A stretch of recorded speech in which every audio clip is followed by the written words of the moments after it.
Welcome to a conversation on Black Joy with Dr. Kim Walker, co-founder of Abundant Life Adventure Club, and Tracey Michae'l Lewis Giggetts, author of Black Joy. All right, it's Kim Walker here, co founder of Abundant Life Adventure Club. And we are doing the first of a series that we are calling A Conversation with Black Joy. And we have here Miss Tracey Michae'l Lewis Giggetts.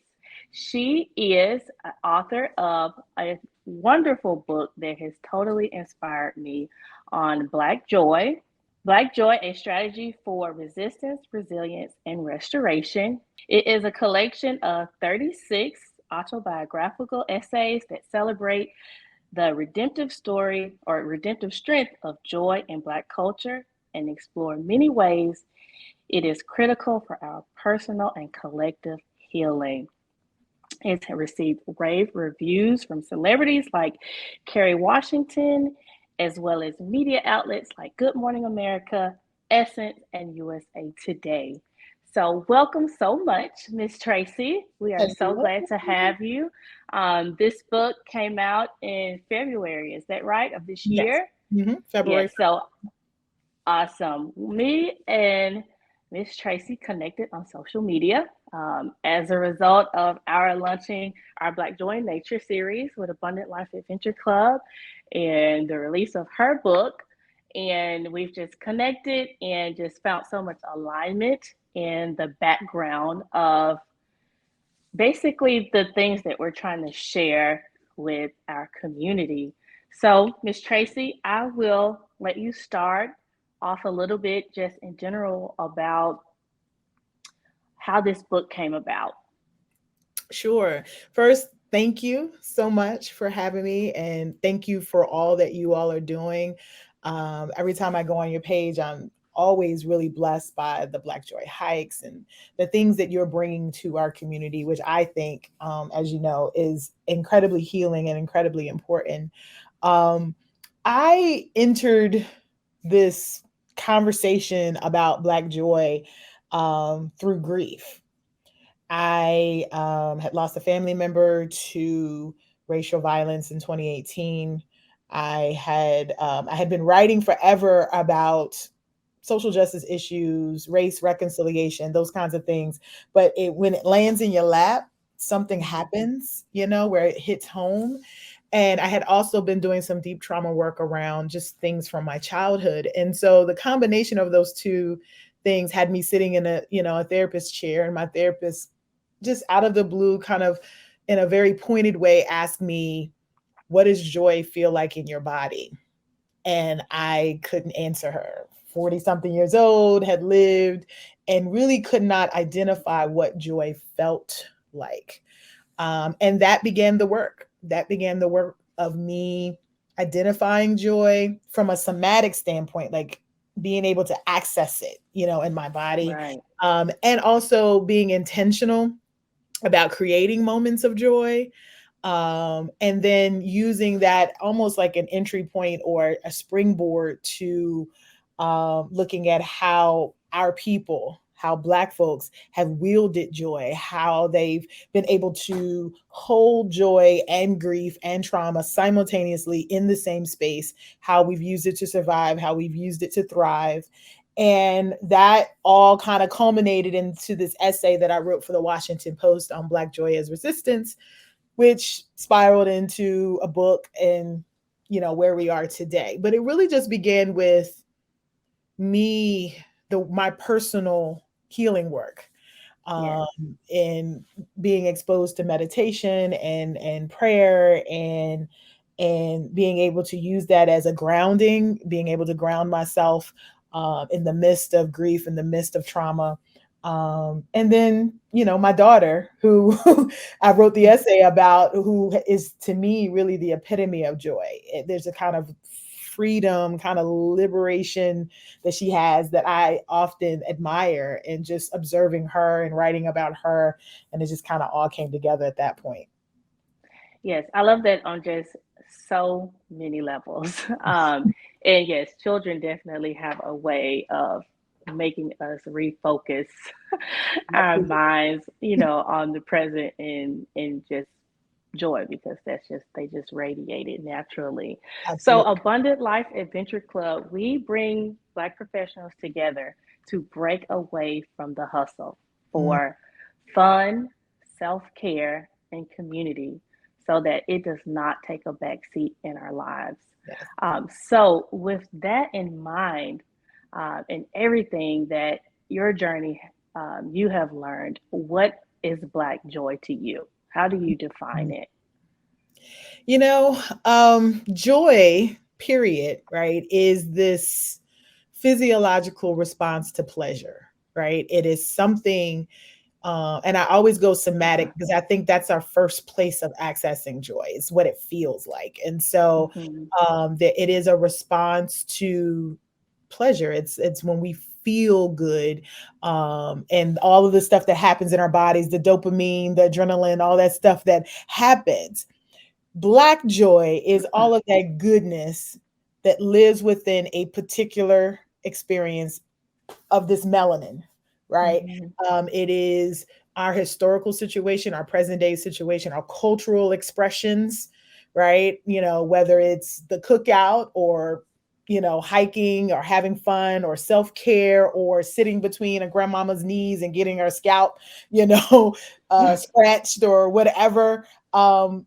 All of those things create a connection, but also a feeling in our bodies, right? But that Mm-hmm. feeling is not just physiological for Black joy. It is also connected to our culture, connected to the things that we've had to do in spite of, right? So trauma, pain, all of those things that we've had to extend ourselves and deal with. Our joy lives as the undercurrent. I always, in the book, I open up by really talking about the distinction between happiness and joy. And I think it's important for us to know that happiness is very a temporary moment by moment experience, right? Mm-hmm. We kind of we overlay it because the same feelings are involved, right? But joy is the undercurrent. Joy is that thing that remains present even when our circumstances aren't particularly happy, right? So we Absolutely. may be going through on the job, right? But we come to the hike, and somehow that stuff that's underneath all of that pressure and all of the hustle and the grind kind of rises to the top because we're with our people and we're laughing and we're being still, and like we have a moment. And so that undercurrent that's always present kind of rises up to the top. That's very different than just, hey, I'm going to ride this ride and I'm happy in this moment, and then I return back to whatever I'm going through. We carry that joy. What I think is really powerful about what you guys are doing is that you are giving people an opportunity to identify what joy feels like, to have that moment, right? And then carry it with them back to the wherever they're coming from, their professional lives, their personal lives at home, whatever they might be going, which in some cases might be hard places, Mm-hmm. but they're Right. carrying that joy, that experience with them, right? And they're holding it, and it right sizes us. It keeps us from going off the deep end, right? When I can hold both grief and pain and trauma and joy and love and peace in the same space, and I can make room for joy in my life like you guys allow people to do, then it keeps the rage, the grief, and all of that from overwhelming me. It doesn't make it go away necessarily, but it right sizes things inside. And so I think that was a long way for me to answer your question of what No, I it is. I love it all, and you touched on some of the things that I would have asked about. So no, it's perfect answer. I just love how even throughout the book, you're able to really articulate so many of the nuances that people go through, and articulate it in such an authentic way to where I was like, oh my goodness, that is. I feel like this is one of my experiences that I have had, because you go from early childhood to your current day now, how different experiences you've had in your life, what you've learned from it, to it's really like you have to do some deep work to get to this place to where you can carry both pain and joy at the same time, and know that you can rightfully so do that, Mhm. and not feel like you have to be, like you mentioned in the book, kind of like a this or that. You can be like both. And I really like if you could kind of expound upon that a little bit. Yeah, I mean, I think that the nature of being Black, at least in this hemisphere, is about both and. It's about Mhm. holding both emotions, feelings, experiences in our bodies. Our ancestors have all, like, Black joy as resistance is a catchphrase that's been around for the last few years, but it's not a new concept. Our ancestors have always known, when grandmama was rocking back and forth at church on Sunday after dealing with whatever she was dealing with throughout the week, she intuitively, divinely understood that that movement, she Mhm. didn't have the language of us bilateral stimulation, and because we have a right side of our brain and a left side of our brain, when we do that, we are actually soothing ourselves. That wasn't language that she had, but intuitively she understood that this rocking back and forth was soothing, right? Mhm. Or the winding at the juke joint the night before, Saturday night, whatever it Right. is, there was this sense. Our ancestors have always known how to move and to use joy and wield it as a means for survival. And I think what I was Mhm. trying to do in the book is to take that to, I feel like our ancestors are passing the baton now to you and the work that you're doing, to me and my work. It's like, okay, we've taught you how to survive. Now I want you to use this joy to thrive. I want you to use Right. this joy to heal. Whether or not you solve the issues of this country and this world and racism and all of that, I need you, we need you to heal and to pass down to future generations more than just survival, right? Mhm. It's great as a survival tool, but it's also designed to be more. And so I just feel like we've always known how to juggle multiple things. And I think it's about also giving ourselves permission to say that that's okay, right? Like, Right. it's okay if you're grieving, like, I'm actively grieving, and yet I've been tasked by God to go out and talk about joy. Imagine that. Like, Right. and so there were moments where I was just like, "Ugh, I just lost this family member, but yeah, next week the book comes out and I have to go talk about joy, joy, joy, and how do you hold that? And so that is work, right? So I'm an Mhm. advocate of therapy. And if therapy is not accessible, I'm an advocate of going hiking with Dr. Walker and the crew, or whatever you've identified brings you joy. Maybe that's just, for whatever reason, economic reasons, or whatever. Maybe it's just dancing to Beyonce in the middle of your Right. whatever it is, giving yourself permission to experience that. I know that it's healing. I'm a witness that it's healing. And being okay that, yes, I am grieving, and also over and over again, I Right. say that a lot, like, and also. Absolutely. As a therapist myself, of course, I am a big advocate for therapy. Yep. I'm a big advocate for therapy as well as doing things that bring you joy, making sure you take time, like you mentioned, Tracy, to breathe, to be still, to be Yes. present, are all really, really important. To get in community, Yes. and what that does for you, and just being able to have people that you can let your guard down around. Yeah. Those are all things that Tracy mentions that I was like, yes, absolutely, yes, yes, yes, and that's what we try to do with Abundant Life Adventure Club.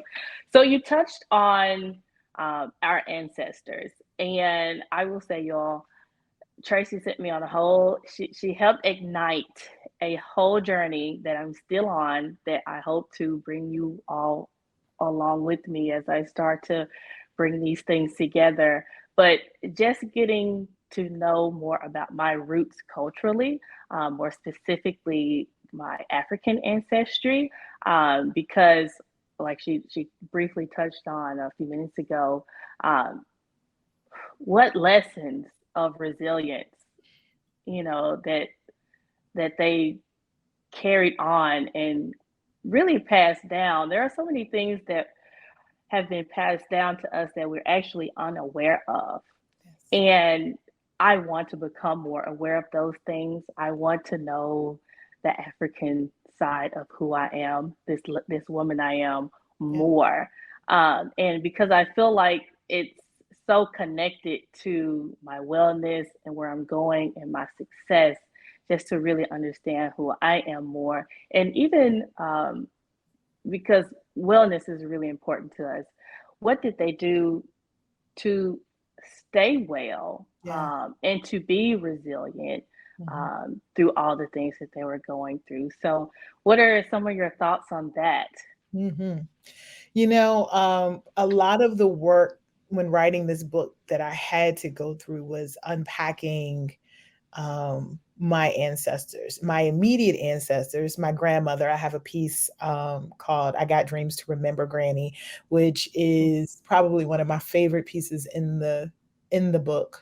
Although I have a different favorite every day, so I should probably shouldn't say that, but really because it really I had to sit and hear her. And she's been passed, right? She's passed in 2009. But I had to return to some places and see her through the lens of joy, see her through the lens of 47-year-old Tracey and not 3-year-old or 10-year-old or 20-year-old Tracey. And it was such a enlightening, awesome experience to tap into that, whatever it was. Um, and I almost felt like I had to have a conversation with her, and what I knew about her and what I didn't know about her. And so that began the work. I began to do some ancestry, DNA, the DNA piece of it, but also some genealogical work. And most recently, and I haven't shared this actually a lot, I have uncovered a great, great grandmother who was enslaved on a plantation in Wilmington, North Carolina. And all the things that I wonder about her and where she comes from and who she was and all of those kinds of things. I do think, like you said, that there are threads and things that are passed down that we're just not aware of. We don't know why the women in our family do such and such a thing or talk a certain way or have a particular challenge. And so some of even the things that we call challenges within our community are ancestral in the sense that not that something was wrong with our ancestors, but because we've been disconnected from that identity.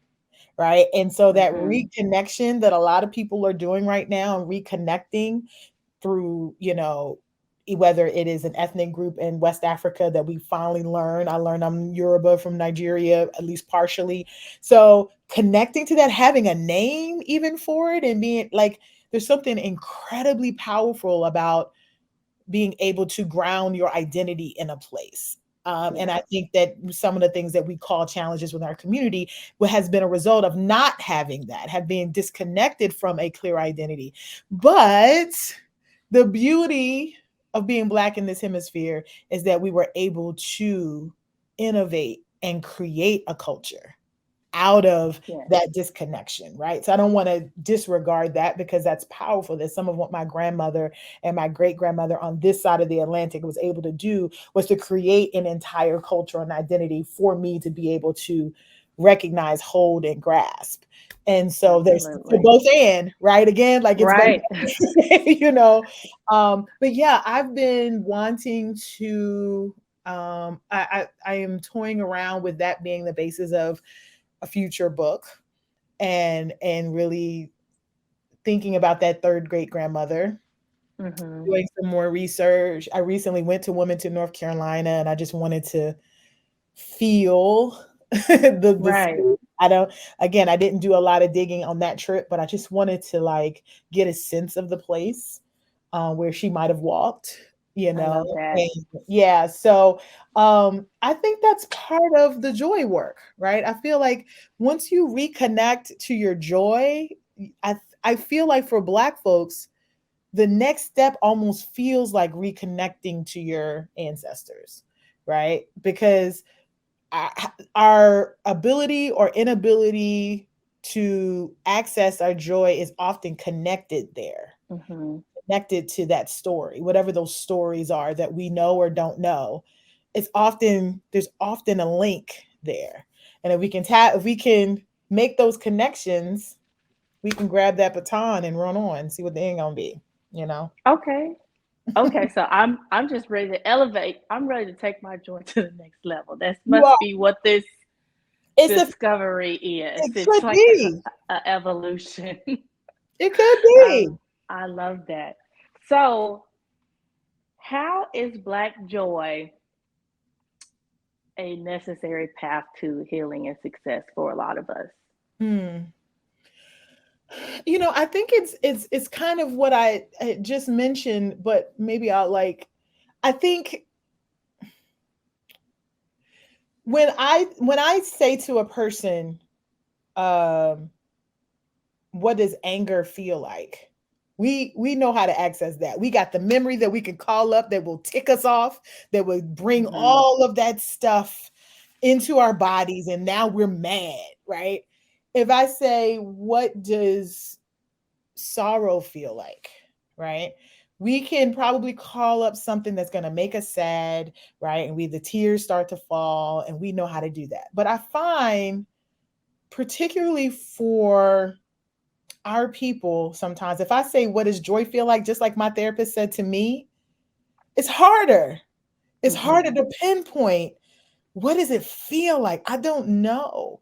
And I think that part of our healing journey is about being able to call up joy. And the only way we can call up, the same way we can call up anger, the same way we can call up these grief and all of these other things, is by knowing what, without a shadow of doubt. Like I talk about in the book, I found out what joy felt like in my body by watching a television show. And Hmm. it just so happens that my therapist had asked that question. So it was in the back of my mind. I happened to be watching this show. I'm a writer, I'm a storyteller. And the story was just like, I was just like, yes, I'm in it. And I just took a moment. I was present enough to say, oh, my hands are kind of feeling weird. Oh, my chest. Oh, my stomach is like, oh, okay, this is what joy feels like. I'm excited, I'm happy, I'm full. I have this fullness in my body. This is what joy feels like. Now, pathway to healing is 2 weeks later when so and so then got on my nerves and I'm frustrated and I'm feeling overwhelmed, or another unarmed Black man is shot and killed and I'm feeling rage in my Hmm. body. I have a snapshot, a memory of what joy feels like. And I can go there and I can grab it. And it doesn't mean that I'm pushing away or denying my rage, because I don't believe in that. But what it's doing is that it's going to put a salve or a little bit of a balm, and it'll help me to right size myself so that I can begin to do the work of healing and do the work of channeling whatever that emotion is into whatever I'm called to, whatever my work is. So Hmm. sometimes rage is just, and grief is just all willy-nilly wild in our bodies, and we really don't have any control over it. And that's when people start to act out, and substance abuse and all this kinds of stuff starts to happen. And I think joy is one way, tapping into our joy is one way that we can self-correct, we can right size. Now I know how to my first step was figuring out what it felt like. My second step was calling it up when I need it. And my third step is recreating it when, those old, screenshots are not working anymore. So I may need Right. to go swinging with my daughter because my inner child needs to swing, right? My Yes. 10-year-old self needs to swing. So I may need to go jump on the swings and recreate that joy because I'm overwhelmed with grief, Right. I'm overwhelmed with rage. So I think that's how it becomes a tool, a resource Hmm. for us. Absolutely. I have one more question. I feel like I really have a lot of questions I want to ask. However, they just have to go and read the book or listen to the book. Yes, I'm an audio book audiobook. because I like I like to hear it in your voice, Yes. and I wouldn't say some of the statements as if you were to say them. So, last one is, you talk a lot in the book about being kind to yourself. That's how you started the book, and it's laced throughout the book. Um, Empathy and kindness and grace. That's a Mhm. big word for me. Having grace with yourself, Yeah. and how that is truly necessary to experience this Black joy that we're talking about. So, could you speak just a little bit more on that? Sure. Um, I am a work in progress when it comes to grace. We all are. And empathy and and being self-compassion and kindness. I opened up the book talking about this moment where I sat in a former pastor's office, and we'd butt heads about theology, and like we'd have all of these really intense conversations, but something stuck out, and he said, "You're not very kind to yourself." And I was resistant to that in the moment, but it settled in me, and it was incredibly true that the way that I beat myself up on the inside, the way that I held myself to a different standard than other people in my life, um, it was tearing me apart. Right. And it was also, again, I always bring it back to the body. It was having an impact on my wellness, on my physical wellness. And so uh I'm a living witness that if you don't deal with that, if you don't Mm-hmm. implement self-care and soul care and grace into your life, that you will be sat down. And so I know in 2019, for 8 months, had a mysterious illness where I was literally in the bed for like 8 months. I could Mm-hmm. not, I was going to doctors, and I had so much pain. And while it was very much physical, there was a component that was very much connected to all the damage that I'd done, all the harshness that I'd and this also translates into that grind mentality, like Mm-hmm. not resting, not sleeping well, not drinking water, not exercising, grind, grind, grind. Really, really strange and false notions of what success is, right? And Yeah. buying into that and trying to recreate that, and at the same time, when failure or obstacles come, beating yourself up, and all of that took a toll. And Mm-hmm. honestly, it laid me out, and Yeah.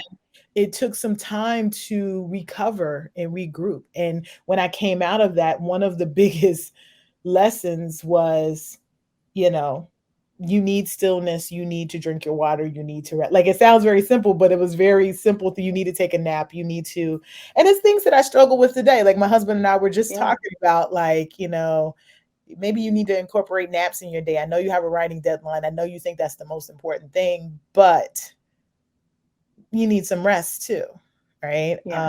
Part of our move, the land by the sea, was about how do we create sanctuary at Right. home to create a life that we don't have to escape from. And Absolutely.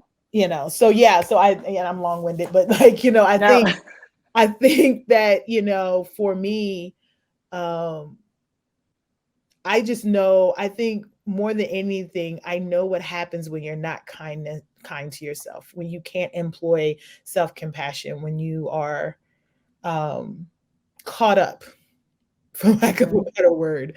And I know how damaging that could be. And so I wanted to use that as an entry point for joy, because I watch activists, and I can tell now, just because I've been doing this work, who's not resting, who's not sleeping, Right.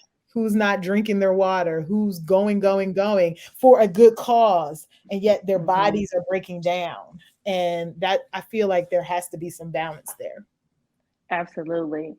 For all those, a lot of us, we are entering into like these higher professional spaces and working really hard. You kind of mentioned that you got in your book about working harder than others. That's ingrained in a lot of us. And if you're an ambitious person by nature, that strength can become a weakness when you get too much of it, Absolutely. and then you get to the point where you're overworking and you're looking at being a workaholic. It's something that I struggle to find balance with myself. Yeah. So that part of the book resonated so much with me. And then even really my husband, sometimes he will um, give me a compliment or something, and that natural split, I didn't even think about it, tendency to reject it. That's how Yep. I knew. I was like, oh, this is what Tracey was talking about. Exactly. Like my tendency is to push back on compliments, right? Oh, girl, I love you. And you know how sisters, how we compliment. Oh, come Right. on, care. Oh, I Right. love that, like that. And my response is, oh, girl, I got this, on sale, or oh, Right. you know what, I got to go back because I got to go fix such and such. And Right. what I'm learning, my therapist is actually actively working on this. Is like, how do you tap into uh, my therapist is kind of raw, your inner bad beast, right? Like, Right. Mm-hmm. how do you tap into that and be okay with it? Because I come from a culture that says, don't get too big for yourself. You Mm-hmm. don't the too prideful, right? And I that's always in the background. Like, I don't want to get too big for my britches. But it's not Right. about that. It's about like accepting and embracing a compliment. Right. A So kindness, yes. receiving it for yourself as much as you're willing to dole it out. Yes. I love it. And a part of Abundant Life Adventure Club, when we go on our meditation hikes and we incorporate affirmations in our meditations. And that has definitely helped me personally, but feedback from our community, they said they really enjoy it, they really like it. It helps us to refocus our mind, and really a lot of the affirmations that we're saying are beliefs that we should have, and that we deserve black joy, we deserve an abundant life, and these things are a birthright, and just so many different things. So I love that part about the book, about just really, the inward work that we have to do to calm that inner spirit that Yes. wants to be so hard. We've also, like, I'm my own worst critic, or I'm Yeah. so hard on myself, and I've said that myself, and that inner critic is not doing us justice. Right. Well, like So and I know you know this as a therapist. My therapist, she employs a lot of internal family systems. She says that there is different versions of yourself, and so there's a version mhm, of yourself that is afraid to embrace those compliments. It's afraid, that is highly critical because at some point in time in your life, she needed to be you needed to be in order to be safe or to feel safe or to feel accepted.